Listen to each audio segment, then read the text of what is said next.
Fala galera, aqui é o professor Thaleson Reis e a nossa aula de hoje é uma aula diagnóstica, é um resumo daquilo que nós estudamos no ano passado. Essa aula é voltada para o 6º ano, mas agora as pessoas que estudaram no 6º ano no ano passado estão no 7º, então essa aula é voltada para vocês. E agora nós vamos revisar alguns conteúdos que nós trabalhamos no ano passado. Entre alguns conceitos importantes que nós trabalhamos no ano passado, tem o conceito de paisagem, espaço e lugar, que é um conceito muito importante, é um dos conceitos básicos da geografia. E hoje eu vou revisar um pouco com vocês acerca disso. O conceito de paisagem é um conceito muito amplo na geografia. Isso porque paisagem geralmente é confundido apenas com lugares paradisíacos como praias, paisagens naturais, mas para a geografia, a paisagem ela vai além de paisagens bonitas, ela vai além de panoramas bonitos. Ela é um conceito um pouco mais amplo. Isso porque, por exemplo, o geógrafo Milton Santos, ele vai dizer que a paisagem é tudo aquilo que está ao alcance do olho humano. Mas também o conceito de paisagem, ele vai além daquilo que é observável. Ele vai também aquilo que pode ser percebido na natureza, aquilo que pode ser ouvido, que pode ser sentido. Então, a paisagem na geografia vai ser tudo aquilo que pode ser visto, sentido ou ouvido. E a paisagem, ela é composta por alguns elementos. Entre eles estão os elementos naturais, que vão ser justamente aqueles elementos que são formados pela natureza. São paisagens naturais, que são formadas, por exemplo, por montanhas, vegetações naturais no caso, rios, lagos, oceanos. Então, tudo isso é o tipo de paisagens naturais, são os elementos naturais da paisagem. Nós temos também os elementos culturais da paisagem, que são exatamente aquilo que são construídos pelos seres humanos, como, por exemplo, prédios, estradas. O meio da cidade, por exemplo, ele é composto majoritariamente por paisagens culturais. Isso porque é o homem que vai modificar a cidade, o homem que vai construir a cidade. Então essa paisagem vai ser uma paisagem cultural. E nós temos também os elementos invisíveis da paisagem, que é justamente, por exemplo, a buzina de um carro, tudo aquilo que pode ser percebido e que não é visto. Por exemplo, o barulho, o odor de um lugar que você passa, ou o cheiro também de um lugar que você passa, tudo aquilo faz parte da paisagem. Então é por isso que a paisagem ela está além do observável. Ela também pode ser sentida e vista, ouvida. E é por isso que a paisagem é muito dinâmica e ela está em constante transformação, seja pela natureza ou seja pela ação do homem. Um outro conceito muito importante da geografia é o conceito de espaço geográfico. Esse conceito de espaço geográfico é justamente o elemento base da geografia. Isso porque todo o conhecimento geográfico, toda a pesquisa geográfica, ela vai se basear no espaço geográfico. E o espaço geográfico ele vai ser justamente a interação entre o homem e a natureza produz o espaço geográfico. Então, ele é basicamente formado por uma estreita relação entre a ação do homem e o resultado que aquilo produz no meio natural. Então, essa relação entre o homem e a natureza, essa consequência dessa relação é justamente o espaço geográfico. E o espaço geográfico, ele vem sendo construído ao longo da história justamente entre essa relação entre o homem e a natureza. E atualmente, o espaço geográfico ele é conhecido como meio técnico científico informacional. Isso porque a sociedade e a tecnologia está tão avançado que o espaço geográfico está se tornando algo bem tecnológico. Vai corresponder justamente à atual etapa que nós vivemos, que é marcado pelo uso da tecnologia.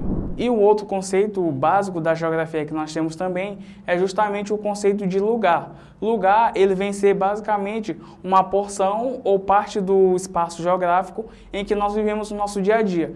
Então, o lugar, ele vem ser justamente o conceito geográfico mais próximo do ser humano. Isso porque o lugar, ele vai ter uma relação afetiva com o ser humano. Por exemplo, a escola é o lugar onde você vai estudar, então ali é um lugar. Ou então temos também, por exemplo, uma praça. Ali é um lugar porque você tem um vínculo com aquele lugar. Você vai para lá exatamente para se distrair um pouco, a fim de ter um momento de lazer. Também o campo de jogar bola, o campinho, a quadra também de jogar bola, tudo isso é lugar. Então, o lugar vem ser exatamente essa porção do espaço geográfico onde possui essas interações entre os seres humanos. Outro ponto importante que nós trabalhamos no ano passado é a questão da orientação e localização no espaço geográfico. Isso porque, ao longo da história, o ser humano sempre precisou se locomover no espaço geográfico. E para isso, antes, por exemplo, que não existia o uso da tecnologia, não existia GPS, então eles precisavam de alguma forma se localizar no espaço geográfico. Então, para isso, eles utilizavam, por exemplo, a posição de estrelas, a posição do Sol, a posição da Lua, para se encontrar em determinados lugares, para saber a sua direção, para saber para onde ir ou em que posição eles estavam. Ao longo da história, eles foram desenvolvendo algumas ferramentas para que eles pudessem melhor se encontrar no espaço geográfico, como, por exemplo, o uso da bússola, que é muito utilizado até hoje em dia em embarcações, por exemplo. E, atualmente, essas orientações no espaço geográfico, ele é muito utilizado também pelo uso do GPS. Mas, por exemplo, antes, quando não existia o GPS, que eles utilizavam principalmente os meios, os astros para se encontrar no espaço geográfico, foi que surgiu, por exemplo, os pontos cardeais, que nós conhecemos atualmente. E é conhecido como 4 pontos cardeais principais, que é justamente leste, oeste, norte e sul. Isso foi ao longo do tempo, isso porque eles observaram que, por exemplo, o Sol sempre nasce em uma determinada posição ao longo do ano, que é justamente a posição leste, que também é conhecida como Oriente, o que significa nascente, ou seja, é nesse lugar, nessa área, nessa região que vai sempre ocorrer o nascer do Sol. Também, eles observaram que o Sol se põe em determinada área, sempre na mesma posição. Então, essa posição ela ficou conhecida como oeste, que também vai significar poente. Além disso, também temos as outras posições geográficas, que é o norte, que significa setentrional boreal, e também o meridional austral, que é conhecido também como o sul. E como mencionei anteriormente sobre uma ferramenta atual que utilizamos muito para nos localizar no espaço geográfico, que é o GPS, o GPS significa Global Position System, que é GPS, ou Sistema de Posicionamento Global em português, e ele vai utilizar pontos da superfície terrestre para localizar bem onde você está, através do uso de satélites, por exemplo. E para que seja possível esse tipo de localização, existem as linhas imaginárias na Terra. A Terra ela é composta por várias linhas imaginárias e as principais são elas. As linhas, nós temos a linha principal, que é justamente a linha do Equador, que ela vai dividir a Terra em 2 polos, que é o polo norte e o polo sul. E essa linha do Equador é o ponto zero da Terra, é o ponto central da Terra. E nós temos também as linhas meridianos, que o ponto principal, a linha principal é justamente que ela vai dividir a Terra em oeste e leste. Então, a partir dessas observações, existem várias linhas paralelas e existem várias linhas horizontais, que são os paralelos e os meridianos. E observando essas linhas, a gente observa como se a Terra fosse composta por uma malha de redes. E é justamente essas malhas, esses pontos que vão permitir que a gente se localize na Terra, que vão permitir que a gente se localize no espaço geográfico. E agora nós vamos estudar um pouco sobre as características gerais do planeta Terra. O planeta Terra, ele faz parte do Sistema Solar, ele fica entre os planetas Vênus e Marte, e ele é o 3º planeta mais próximo do Sol e é o 5º maior planeta desse sistema solar. E a sua posição é justamente o que vai permitir que haja a ocorrência de vida aqui. Isso porque vai permitir que haja a água, por exemplo, no estado sólido, líquido e gasoso, e também a sua posição e a presença de algumas outras características específicas vai permitir que haja vida aqui na Terra. E na superfície terrestre é onde vai haver os principais elementos que vão ser possíveis que haja a ocorrência da vida aqui na Terra. A Terra também, a superfície da Terra, ela é muito variada. Isso porque vão haver pontos extremamente altos, como montanhas, vai haver também pontos planos e também pontos extremamente baixos, que são justamente as depressões. E a Terra, ela possui 2 movimentos principais, são os movimentos mais importantes da Terra e também os mais perceptíveis para nós que estamos aqui na superfície terrestre, que é justamente o movimento de rotação e o movimento de translação. Esse movimento de rotação, ele é um movimento que a Terra faz em torno de si mesmo, é um movimento que ela faz em torno do seu eixo, e ele dura aproximadamente 24 horas, ou mais precisamente 23 horas, 56 minutos e 4 segundos, mas por convenção utiliza-se, por exemplo, 24 horas para um dia. E graças a esse movimento é que nós podemos notar, por exemplo, a sucessão de dias.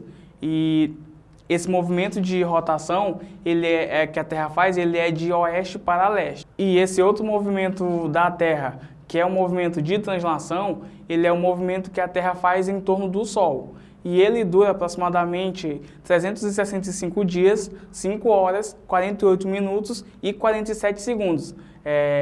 O que corresponde à unidade de medida de tempo chamada de ano solar. Mas, para facilitar o calendário, utiliza-se o ano como se fosse somente 365 dias, e a cada 4 anos são acrescentadas um dia no ano de fevereiro, que são os conhecidos anos bissextos. E entre outros movimentos que a Terra possui, vão haver uma série de movimentos ao longo do período que ele vai fazendo o movimento de translação, que nós podemos observar também, por exemplo, através dos movimentos da Terra, as estações do ano, como o inverno, o verão, o outono e a primavera. E um outro ponto importante sobre a Terra que vale ressaltar é justamente sobre a sua formação. Isso porque, para nós estudarmos, por exemplo, a idade da Terra, é utilizada a medida de tempo geológico, que é utilizada através de bilhões e bilhões de anos. Por exemplo, estima-se, de acordo com cientistas, que a Terra ela foi formada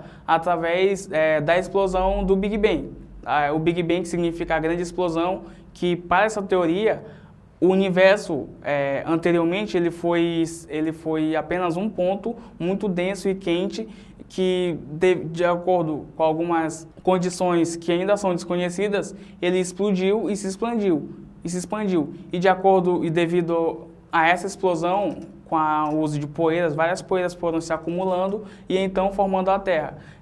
Para os cientistas, esse fenômeno Big Bang ele aconteceu há cerca de 15 bilhões de anos e a Terra possui uma idade de aproximadamente 4,5 bilhões de anos.